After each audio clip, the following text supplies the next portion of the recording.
오늘 말씀 가운데 나는 마음이 온유하고 겸손하니 내 멍에를 메고 나한테 배워라. 그리하면 너희는 마음의 쉼을 얻을 것이다. 그리고 30절에 내 멍에는 편하고 내 짐은 가볍다 라고 주님이 말씀하십니다. 우리는 쉼이라는 말에 참으로 어찌 보면 목숨을 거는 시대에 살고 있는 것 같습니다. 그래서인지 사람들은 자기 일터를 벗어나는 그 즉시 쉼을 위해서 무엇을 할까 고민을 하고 계획을 세웁니다. 때로는 이런 계획이 너무나 귀찮고 복잡해서 때로는 쉼을 위한 계획 때문에 정작 쉬지 못하는 쉼을 잃어버리는 경우들을 또 보게 됩니다.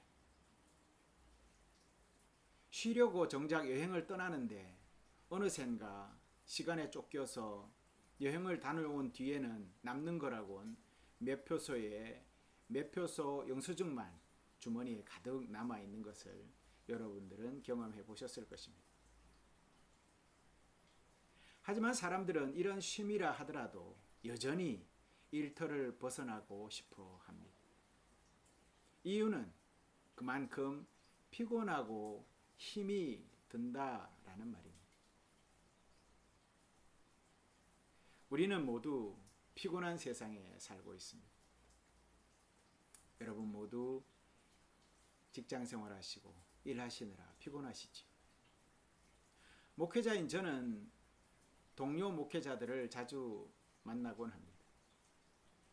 그럴 때마다 그 동료 목회자들이 하는 말의 대부분은 사역에 관한 일들입니다. 하지만 이 모든 이야기의 핵심은 역시나 쉼이 부족하다라는 것이었습니다. 특별히 담임 목회를 하는 이들의 경우에는 매일 말씀 준비를 하다 보면 하루가 다 가버리고 일주일이 후딱 지나가 버린다. 그래서 정작 기도할 시간은 별로 가질 수 없다라는 말을 자주 듣습니다. 이렇게 목회자들 역시 쉼이 부족하구나 하는 그런 생각을 해보게 되었습니다. 오늘 복음서에서 예수님이 쉼에 대해서 이야기하십니다. 나는 마음이 온유하고 겸손하니 내 멍에를 메고 나한테서 배워라. 그리하면 너희는 마음의 쉼을 얻을 것이다 라고 말을 합니다. 언뜻 들으면 이해가 가기도 하지만 자세히 뜯어보면 이해가 또한 잘 안 되는 말씀이기도 합니다. 여러분, 복음서에 예수님이 말씀하시는 쉼이라는 것이 과연 무엇일까요? 우리는 이 쉼을 알게 된다면 우리 모두가 그리도 쉼을 갈망하면서 일터를 벗어나려고 하는 마음을 근본적으로 해결받을 수 있기 때문에 참 좋을 것 같습니다. 왜냐하면 예수님은 우리들의 머리카락까지도 다 세시는 분이시고 우리를 가장 잘 아시는 분이시기 때문에 그분이 주시는 쉼을 얻는다면 우리는 목마르지 않을 것이다 라는 것이죠. 주님은 오늘 우리에게 새 힘을 얻고 쉼을 얻기 위해서는 당신에게로 오라고 하십니다. 그런데 오기만 하면 쉼을 얻을 수 있는 것은 아닙니다. 오기만 해서는 안 된다라는 것이죠. 그리 주님께서 쉼을 얻기 위해 온 이들에게 하나씩 나눠주는 것이 있습니다. 그것이 무엇인가요? 그렇습니다. 바로 멍에입니다. 주님은 지금 역설적인 말씀으로 우리에게 이 선물을 받아들일 때라야 진정한 쉼과 안식을 누릴 수 있다라고 말씀하고 있는 겁니다. 그러니까 주님의 쉼을 얻기 위해서는 멍에를 반드시 받아들여야 한다라는 말입니다. 주님은 분명히 그렇게 말씀하셨습니다. 내 멍에를 메고 나한테 배워라 라고 말했습니다. 여러분, 최소한 쉼을 주신다라고 한다면 멍에 정도는 그래, 너 세상에서 고생 많았지. 그러니까 내가 그 짐을 대신 져줄게. 내가 멍에를 메고 갈 테니까 나만 따라와. 이 정도는 해야 쉼이라고 또 인지상정이라고 할 수 있지 않겠습니까?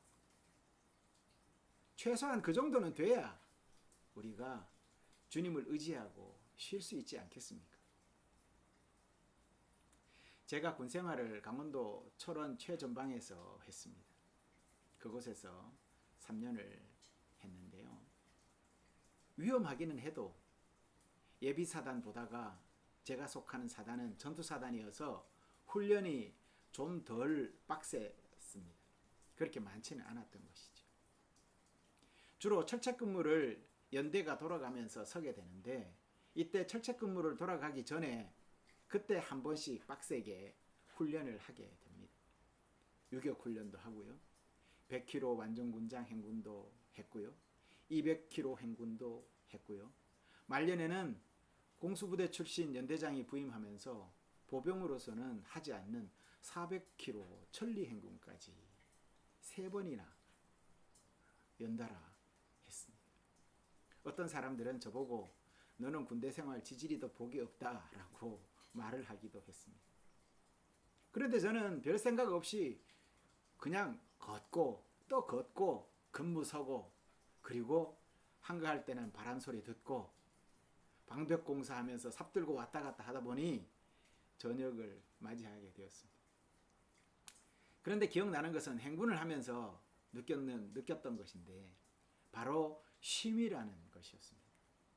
걷다가 어느 사이인가 발바닥 전체가 물컹거리는 느낌이 들 때가 있습니다. 바로 그때 통증도 잊은 채 그 통증을 잊어버리고 계속 걷다가 보면 어느 사이인가 쉴 때쯤 되면 물집이 완전히 바닥이 잡혀서 바닥 전체가 붕 떠 있습니다. 군장을 내려놓고 바늘과 실로 발바닥에 고인 그 물집을 터뜨립니다. 완전히 터뜨리면 큰일 납니다. 작은 구멍을 내서 슬슬슬 빠질 수 있도록 그렇게 표피는 상하지 않도록 그렇게 물을 빼야 합니다. 이제 군장도 다른 병사가 대신 제 군장을 져줍니다. 한결 가벼워져서 더 잘 걸을 수 있을 것 같습니다. 이제 다시 출발합니다. 그런데 웬걸? 이젠 더 미안해서 못 걷겠군, 죄송합니다. 더 못 걸어갈 것 같았습니다.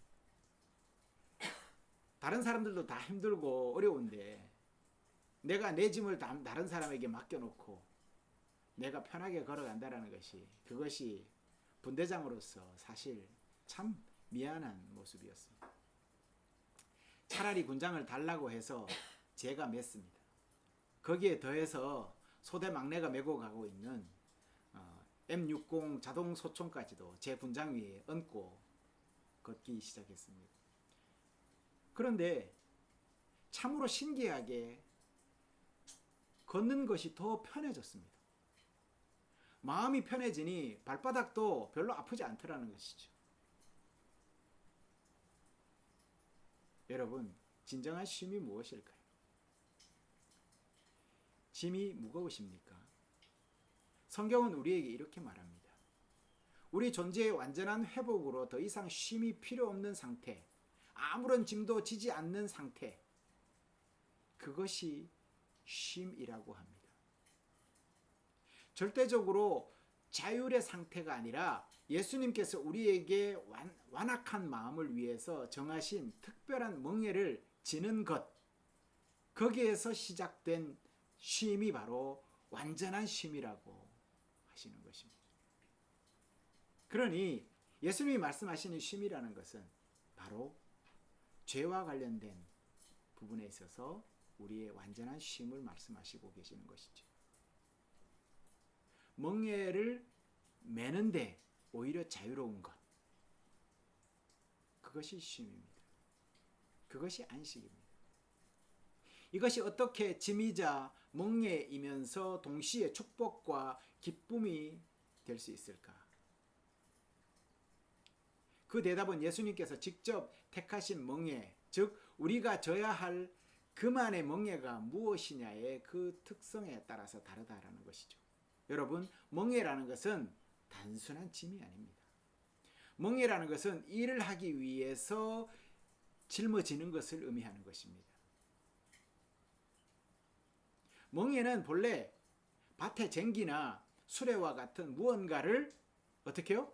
끌어당기기 위해서 사용하는 도구 아닙니까? 그리고 멍에는 일반적으로 한 쌍으로 되어 있습니다. 그림을 한번 보실까요?